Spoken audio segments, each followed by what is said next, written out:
Dear student, I am Professor Harsh Patidar, Mechanical Department, District College, Bhopal. We are discussing about mechanical vibration. अभी तक हम ये देख चुके हैं कि एलिमेंट्स ऑफ वाइब्रेटरी सिस्टम कौन कौन से होते हैं, that is spring, mass, damper and excitation force. उसके हिसाब से हमने यूनिट नंबर 1 में देखा था अनडैम्प्ड फ्री वाइब्रेटरी सिस्टम. कोई डैम्पर नहीं है, कोई एक्साइटेशन फोर्स नहीं है, सिस्टम को सिर्फ एक बार इनिशियली डिस्टर्ब करना है और जो वाइब्रेशन एग्जीक्यूट होंगे उसको मैं बोलूंगा फ्री वाइब्रेशन. जो फ्रीक्वेंसी होगी उसको मैं बोलूंगा नेचुरल फ्रीक्वेंसी. यहां पर मैंने नेचुरल फ्रीक्वेंसी का एक फॉर्मूला कैलकुलेट किया था, that is √k/m, where k is stiffness newton per metre जिसकी यूनिट होती है, and mass that is in kg. ठीक है. उसके बाद मैंने √g/del भी एक फॉर्मूला लिखा था जिसमें del will be your deflection. Deflection हमने कैलकुलेट किया था इन लॉन्गिट्यूडनल वाइब्रेशन, लेटरल वाइब्रेशन और transverse vibration and in torsional vibration. यहां पर हमने अलग अलग तरीके से अनडैम्प्ड फ्री वाइब्रेटरी सिस्टम में नेचुरल फ्रीक्वेंसी कैलकुलेट करना सीखा था. उसके बाद हम यूनिट नंबर 2 में आए जहां पर अब मैं डैम्पर को लॉन्च कर रहा हूं और मेरा सिस्टम हो गया डैम्प्ड फ्री वाइब्रेटरी सिस्टम. इसका मतलब क्या है कि अभी भी मैं सिस्टम को सिर्फ इनिशियल डिस्प्लेसमेंट दे रहा हूं और उसके बाद जो वाइब्रेशन एग्जीक्यूट हो रहे हैं उनकी स्टडी कर. तो जब मैंने डैम्प्ड फ्री वाइब्रेटरी सिस्टम देखा तो जो डिफरेंशियल इक्वेशन में चेंज आया वो आया Cx डॉट का. ठीक है. जहां पर मैंने फर्स्ट यूनिट में अनडैम्प्ड फ्री वाइब्रेटरी सिस्टम की इक्वेशन देखी थी, that is mx dot dot plus kx equals to 0. वही अब डैम्प्ड फ्री वाइब्रेटरी सिस्टम में इक्वेशन हो गई mx dot dot plus cx dot plus kx equals to 0. जब इस इक्वेशन को सॉल्व करने के लिए गया तो मेरे जो रूट्स आए उसके कारण 3 टाइप के सिस्टम मैंने जनरेट किया. पूरा का पूरा सॉल्यूशन मैंने कन्वर्ट कर दिया जीटा के फॉर्म में, दैट इज डैम्पिंग फैक्टर और ratio. It is the ratio of damping coefficient to critical damping coefficient, and critical damping coefficient की वैल्यू थी 2√km और 2m ओमेगा. ठीक है. इसके बाद जब मैं शुरू किया तो मैंने इस सॉल्यूशन को पूरे के पूरे को कन्वर्ट कर दिया जीटा की वैल्यू से. Zeta is greater than 1, zeta equals to 1 and zeta is less than 1. When zeta is greater than 1, system is overdamped system. Overdamped system जिसमें के सिस्टम को एक बार उसके इक्विलिब्रियम से अगर मैंने डिस्टर्ब किया, जैसे कि ये सिस्टम को मैंने डिस्टर्ब किया इक्विलिब्रियम से, ये it took infinite time to come to equilibrium, और जो मेरा प्रीडिफाइंड टाइम है उस टाइम से ज्यादा टाइम ले, ऐसे सिस्टम को ओवरडैम्प्ड सिस्टम बोलता हूं. जैसे ये वर्टिकल एक्सिस के अबाउट मैंने इसको डिफ्लेक्ट किया, जैसे ही छोड़ा तो it must come into equilibrium. ठीक है. अब इक्विलिब्रियम आने में it took so many time और इनफाइनाइट टाइम. इनफाइनाइट टाइम को मैं बोल सकता हूं कि जितना टाइम उसे लगना चाहिए था उससे ज्यादा लगा, यानी जितनी ज्यादा डैम्पिंग होगी इक्विलिब्रियम में आने में उतना ही ज्यादा टाइम लगेगा. एक पॉइंट मैंने यहां से कोट किया. ठीक है. ओवरडैम्प्ड सिस्टम में मास इक्विलिब्रियम में ही नहीं आता है. अगर मास जैसे यहां से इक्विलिब्रियम में नहीं आ रहा है, जैसे ये इक्विलिब्रियम यहां से डिस्टर्ब किया, वापस आना चाहिए, नहीं आ रहा, तो इसका मतलब मास इक्विलिब्रियम लाइन को क्रॉस नहीं करेगा, कोई टू एंड फ्रो मोशन नहीं होगा, system non vibratory in nature. ठीक है. वही मैंने जब क्रिटिकल डैम्प सिस्टम देखा तो मैं बोल रहा हूं it took minimum time to come to equilibrium. It took minimum time to come to equilibrium. इसको मैं थोड़ा सा जस्टिफाई करता हूं कि जैसे ही मैंने ओवरडैम्प सिस्टम से थोड़ी सी कम डैम्पिंग की, क्रिटिकल डैम्पिंग की, जैसे जिसका जीटा की वैल्यू होती है 1, यानी जो डैम्पिंग है that is critical damping, CC. ठीक है. अब जब ऐसा सिस्टम मैंने डिजाइन किया जैसे कि सस्पेंशन गन है, तो ये मिनिमम टाइम में इक्विलिब्रियम में आ गई. जैसे जैसे इसको मैंने डिस्टर्ब किया ये मिनिमम टाइम में इक्विलिब्रियम में आ गई. अब मिनिमम टाइम में इक्विलिब्रियम में आ गई, बट स्टिल ये सिस्टम, ये जो मास है इसने इक्विलिब्रियम क्रॉस नहीं किया. तो critically damped system are also non vibratory in system. क्यों नॉन वाइब्रेटरी है? क्योंकि मास इक्विलिब्रियम क्रॉस नहीं करेगा. अगर इक्विलिब्रियम ही क्रॉस नहीं करेगा यानी टू एंड फ्रो मोशन नहीं होगा. टू एंड फ्रो मोशन नहीं है यानी मैं उसको वाइब्रेशन नहीं बोलूंगा. So overdamped system it took infinite time, या इसका मतलब ज्यादा टाइम। क्रिटिकल डैंपिंग सिस्टम में मिनिमम टाइम में इक्विलिब्रियम में आ जाएगा, और मैं बोल रहा हूं जितनी कम डैंपिंग करते जाएंगे उतनी जल्दी इक्विलिब्रियम में आएगा, ठीक है। Then zeta is, third one is zeta is less than 1, that is under damp system.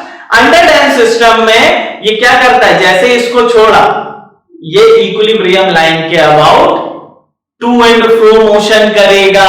मान लीजिए पहली वाली साइकिल में एम्पलीट्यूड इस हॉरिजॉन्टल लाइन से ज्यादा है, तो दूसरी साइकिल में कम, तीसरी साइकिल में कम, चौथी साइकिल में कम, एंड जीरो हो जाएगा।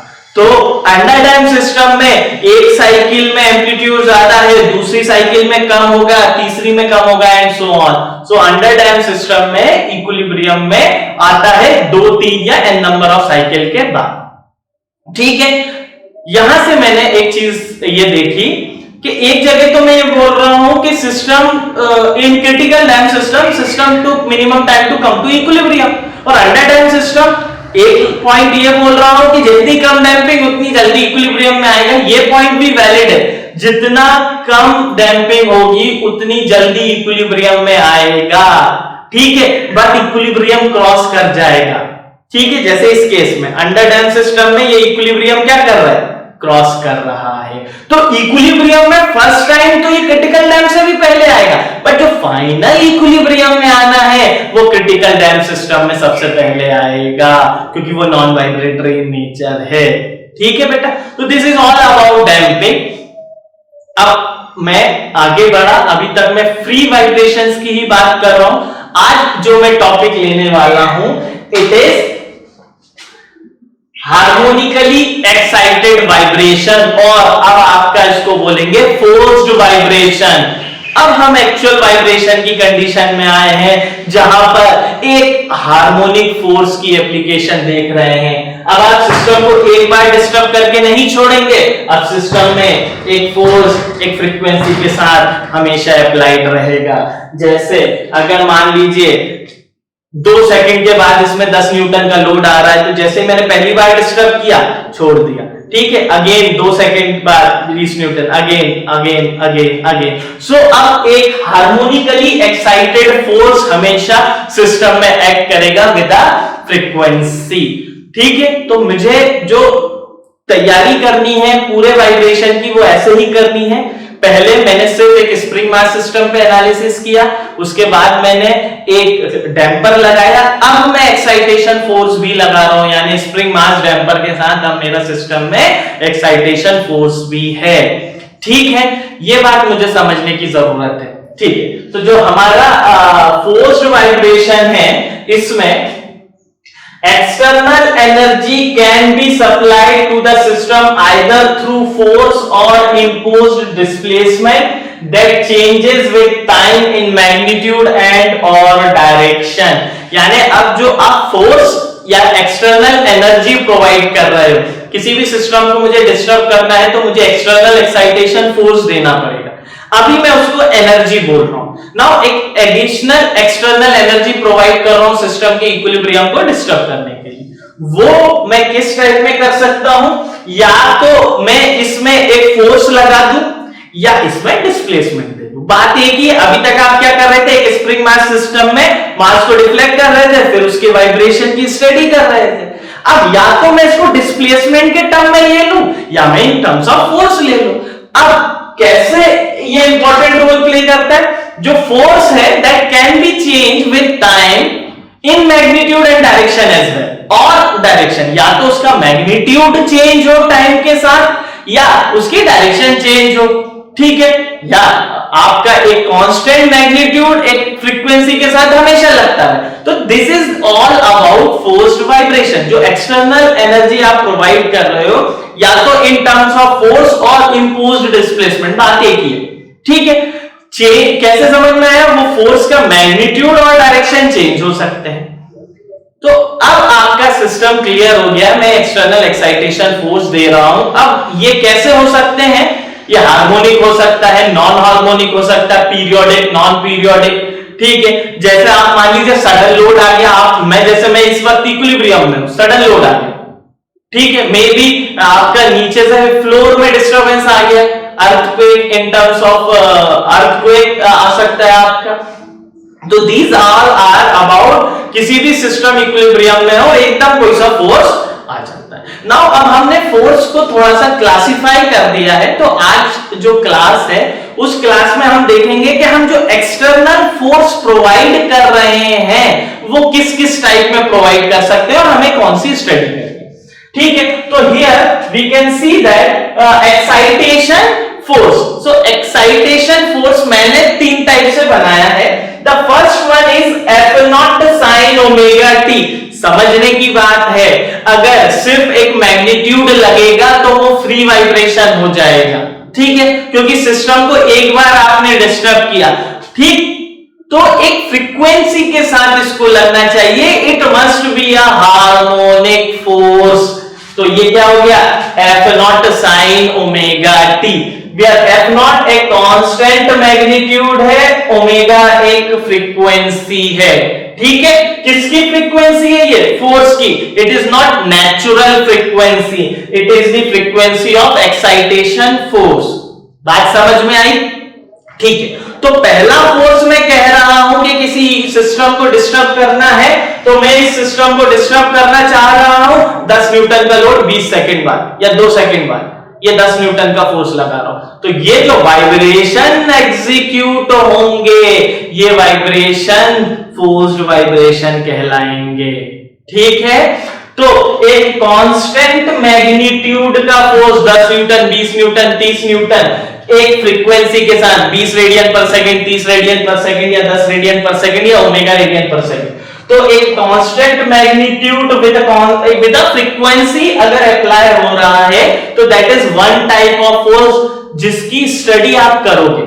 कैसे कि कोई भी सिस्टम है, स्प्रिंग मास डैम्पर सिस्टम है, मुझे एक्साइटेशन फोर्स देना है, तो उसके लिए मैं क्या कर रहा था, सबसे पहले डिफरेंशियल इक्वेशन निकाल रहा था, that is by Newton's law. मैंने एक डिफरेंशियल इक्वेशन निकाल ली, अब उस डिफरेंशियल इक्वेशन को सॉल्व करूंगा। तो जो सॉल्व करूंगा वो मैं ये मान के चल रहा हूं कि एक कांस्टेंट मैग्नीट्यूड का फोर्स लग रहा है फ्रीक्वेंसी के साथ, इसको मैं डिफरेंशियल इक्वेशन में सॉल्व करूंगा। तो ये एक टाइप का फोर्स है जहां पर मुझे मैग्नीट्यूड पता है और साथ ही साथ उसकी फ्रीक्वेंसी पता है। दूसरा टाइप का जो फोर्स आता है जिसको मैं बोलूंगा unbalanced force. The first class में ही मैंने ये बताया था आपको कि the main cause of vibration in machines is unbalanced force, is the only cause, जो कि मेन कॉज बोल सकता हूं। इसके बाद बहुत से कॉजेज होते हैं, but the main cause is unbalanced force. Now that unbalanced force is of two types, that is rotary unbalancing और reciprocating unbalance। तो दो टाइप का unbalance हो सकता है, एक rotary unbalance और एक reciprocating unbalance। तो external excitation force तीन टाइप के हो गए, दो ही टाइप के मानिए। पहला एक कांस्टेंट मैग्नीट्यूड का फोर्स एक फ्रीक्वेंसी के साथ लग रहा है, that is harmonic in nature. दूसरा एक अनबैलेंस्ड फोर्स हो। अनबैलेंस भी अब दो टाइप के हो सकते हैं, या तो रोटरी अनबैलेंस हो या रेसिप्रोकेटिंग अनबैलेंस हो। एक्चुअली ये जो अपना सब्जेक्ट है, ये यूनिट है जो, वो ऐसे होगी कि पहले मैं इस F not sine omega T से डिफरेंशियल इक्वेशन बना लूं, उसके बाद इसका सॉल्यूशन निकालूं, उसके सॉल्यूशन के बाद फिर मैं अनबैलेंस फोर्स आया। बट इस क्लास में मैं क्या कर रहा हूं, पहले आपको एक्सटर्नल एक्साइटेशन फोर्स बता देता हूं, उसके बाद अपन इसको ड्राइव करेंगे धीरे धीरे, ठीक है। तो तीन टाइप के हो गए, that is a constant magnitude with a frequency F not sine omega T, एक रोटरी अनबैलेंस हो सकता है, रेसिप्रोकेटिंग अनबैलेंस हो सकता है। अब इन दोनों को अपन समझने की कोशिश करते हैं कि क्या होता है। Here rotary unbalance, turbines, motor, compressor etcetera with a rotor, बहुत अच्छी बात है, ठीक है। मैं क्या बोल रहा हूं, turbine, motor, compressor etcetera with a rotor, यानी अगर रोटेटिंग अनबैलेंस है, ठीक है, तो वहां पर एक ना एक कंपोनेंट रोटेशन में होना चाहिए, यानी उस पर्टिकुलर मशीन में एक रोटर होना चाहिए, तब जाके मैं वहां पर रोटरी अनबैलेंसिंग देख सकता हूं। The machine is said to have unbalance when the CG of rotor does not coincide with the axis of rotation। अब आई एक्चुअल बात सामने, ठीक है। कैसे, सबसे पहले तो मैं अनबैलेंसिंग तो समझ लूं, उसके बाद तो मैं वाइब्रेशन समझूंगा कि क्या होता है। फॉर एग्जाम्पल ये एक शाफ्ट है, ये शाफ्ट मैन्युफैक्चरर ने बना के दी है आपको। ये शाफ्ट दो बियरिंग्स के बीच में रन हो रही है, ठीक है। शाफ्ट रोटेशन में होगी, दो बियरिंग है, एक बियरिंग यहां पर, एक बियरिंग यहां पर। इन जो दोनों बियरिंग के बीच में जो सेंटर लाइन होगी वही एक्सिस ऑफ रोटेशन होगी, ठीक है। और इस शाफ्ट का एक्सिस ऑफ रोटेशन और उन दोनों बियरिंग की सेंटर लाइन कोइंसाइड होनी चाहिए, तभी ये सिस्टम रन होगा, ठीक है। बहुत अच्छी बात है। अब क्या बोल रहा हूं मैं, ये देखिए, ये जो शाफ्ट है दोनों बियरिंग के बीच में है, इसका जो एक्सिस ऑफ रोटेशन है इस शाफ्ट का, वो बियरिंग के सेंटर, बियरिंग सेंटर लाइन से कोइंसाइड कर रहा है। बट इस शाफ्ट का जो सीजी है वो इस शाफ्ट के एक्सिस ऑफ रोटेशन से कोइंसाइड नहीं कर रहा है।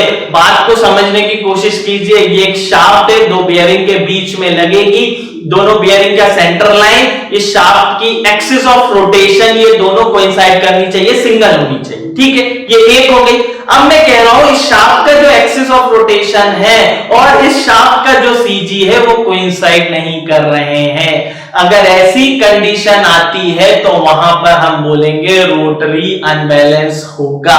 कैसे, अभी अपन समझते हैं। क्या हो गया, जब शाफ्ट का सीजी एक्सिस ऑफ रोटेशन से कोइंसाइड नहीं करेगा तब वहां पर रोटरी अनबैलेंस जनरेट होगा, ठीक है। फॉर एग्जांपल जैसे इसका एक्सिस ऑफ रोटेशन ये, ठीक है, सीजी यहां आना चाहिए था, सीजी यहां नहीं आके यहां पर आ गया, ठीक है। ये दोनों के बीच में परपेंडिकुलर डिस्टेंस आप बोलते हो E, small e, that is eccentricity when CG is not coinciding with centre of axis, तो एक्सिस ऑफ रोटेशन, तो जो दोनों के बीच की परपेंडिकुलर डिस्टेंस है दैट इज एसेंट्रिसिटी, ठीक है। अब क्या हो रहा है, पूरी सिस्टम को देखते हैं। एक शाफ्ट है जिसका एक्सिस ऑफ रोटेशन उसके सीजी से कोइंसाइड नहीं हो रहा है। अगर कोइंसाइड नहीं हो रहा है यानी इन दोनों के बीच की परपेंडिकुलर डिस्टेंस मिलेगी, उस परपेंडिकुलर डिस्टेंस को आप बोल रहे हो small e, that is eccentricity. अब होगा क्या, जब ये शाफ्ट इन दोनों बेयरिंग्स के बीच में है और ये रोटेशन कर रही है, अब ये शाफ्ट रोटेशन कर रही है, तो जो E दैट इज जो परपेंडिकुलर डिस्टेंस है CG और एक्सिस ऑफ रोटेशन से, उन दोनों के बीच में एक परपेंडिकुलर डिस्टेंस मिल गया, दैट इज स्मॉल e। अब जब एक एक्सिस ऑफ रोटेशन और CG कोइंसाइड नहीं करेगा तो एक एडिशनल सेंट्रीफ्यूगल फोर्स वहां पर जनरेट होगा, ठीक है, एंड जो कि आउटवर्ड एक्ट करेगा, ठीक है। तो यही additional force is unbalanced force. तो रोटेटिंग अनबैलेंसिंग समझने के लिए मुझे एक्सिस ऑफ रोटेशन और CG का कोइंसाइड होना जरूरी है। अगर कोइंसाइड नहीं होंगे तो इन दोनों के बीच में एक परपेंडिकुलर डिस्टेंस मिलेगी जिसको मैं स्मॉल e बोल रहा हूं, and that small e causes a centrifugal force that is m e omega square. Centrifugal force is mr omega square.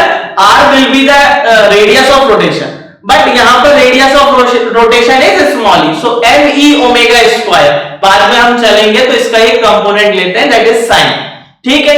तो m e omega square sine omega t का एक unbalance force होगा जो इस system के इक्विलिब्रियम को disturb करेगा, ठीक है। तो रोटेशन अनबैलेंसिंग फोर्स वही बोल रहा हूं मैं, the machine is said to have unbalance when the CG of the rotor does not coincide with axis of rotation, ठीक है। ये कंडीशन हो गई रोटरी अनबैलेंसिंग की। अब रोटरी अनबैलेंसिंग में F equals to F naught sin omega t, force तो वही रहेगा बेटा, F equals to F naught sin omega t he force रहेगा। बट अभी पहले केस में क्या हो रहा था, that F naught is constant with a frequency omega, यहां पर फ्रीक्वेंसी तो ओमेगा रहेगी क्योंकि जो रोटेशनल फ्रीक्वेंसी है वो तो सेम ही है, बट ये F naught में चेंज आ जाएगा, and that F naught is in case of rotary unbalancing it is centrifugal force and the magnitude is m e omega square, where e is eccentricity, m is mass of rotor। याद रखिए बेटा, that is mass of unbalance। तो इस case में rotary unbalancing में क्या है, ये रोटर का mass equals to m e omega square sin omega t। ये बात बिल्कुल ध्यान रखिए कि ये जो मास है that is the mass of rotor, it is not the total mass of the system, it is the mass of rotor. ठीक है, mass of rotor, eccentricity and excitation frequency. अब हम रेसिप्रोकेटिंग के केस में चलते हैं, रेसिप्रोकेटिंग अनबैलेंस। तो reciprocating unbalance के केस में जब हमने देखा कि ये तो जैसे रोटरी के केस में जब हम जाते हैं तो it is theoretically balanced but practically it is not balanced. क्यों? क्योंकि उसका जो CG है वो उसकी एक्सिस ऑफ रोटेशन से कोइंसाइड नहीं करेगा। अगर एक्सिस ऑफ रोटेशन से कोइंसाइड नहीं करेगा इसका मतलब इसेंट्रिसिटी होगी, वहां पर अनबैलेंस फोर्स होगा। But in case of reciprocating unbalance theoretically भी हम बैलेंस नहीं कर सकते। अगर थ्योरेटिकली भी नहीं कर सकते तो प्रैक्टिकली तो छोड़ ही दीजिए। तो हम क्या करते हैं रेसिप्रोकेशन के केस में कि जो हमने डायनामिक एनालिसिस किया था पिस्टन सिलेंडर अरेंजमेंट का, उसमें इक्विवेलेंट फोर्स निकाला था, that is mrc omega square sin omega t plus sin 2 omega t upon में n, where n is the ratio of length of connecting rod to radius of crank। तो जब मैं देख रहा हूं कि sin ओमेगा t की value कम है तो sin 2 ओमेगा t अपॉन में n 4-5 गुना कम होगी, तो इस टर्म को नेग्लेक्ट कर रहा हूं तो क्या बचा मेरे पास F equivalent equals to mrc omega square sin omega t। So F naught will be mrc omega square, ठीक है, F will be mrc omega square sin omega t। बहुत सिंपल तरीके से समझ में मुझे आ गया है कि जो एक्सटर्नल एक्साइटेशन फोर्स है या तो ये एक कांस्टेंट मैग्नीट्यूड का फोर्स एक फ्रीक्वेंसी के साथ अप्लाई होगा, that is F not sin omega t 10 sin 20t, ठीक है, दैट इज ओके। या फिर ये अनबैलेंस के टाइप में होगा। अनबैलेंस के टाइप में ये दो तरीके का होगा, एक होगा रोटरी। तो रोटरी के केस में जो अनबैलेंस फोर्स या अनबैलेंस के कारण जो डिस्टर्बिंग फोर्स जनरेट होगा external excitation force, that is m e omega square sin omega t। वहां पर F not sin omega t था, यहां पर m e omega square sin omega t। That m e omega square is F not where E is the eccentricity। when it is for reciprocating unbalance it is mrc omega square sin omega t। ठीक है, आपको कहीं कहीं book में मिलेगा कि जो unbalance force है that is m e omega square. तो मुझे समझना होगा कि जब भी प्रॉब्लम में यानी न्यूमेरिकल प्रॉब्लम में मुझे इसेंट्रिसिटी वर्ड दिखा it means it is rotary unbalance. अगर मुझे वहां पर पिस्टन सिलेंडर अरेंजमेंट दिखा then it is reciprocating problem. So E is equals to eccentricity in case of rotary unbalancing, E equals to radius of crank in case of reciprocating unbalancing। ठीक है, so excitation force will be your F naught sin omega t, m e omega square sin omega t, mrc omega square sin omega t। तो this is all about external excitation force. अब इस external excitation force के कारण क्या analysis होगा आगे वो हम देखेंगे नेक्स्ट क्लास में। Thank you.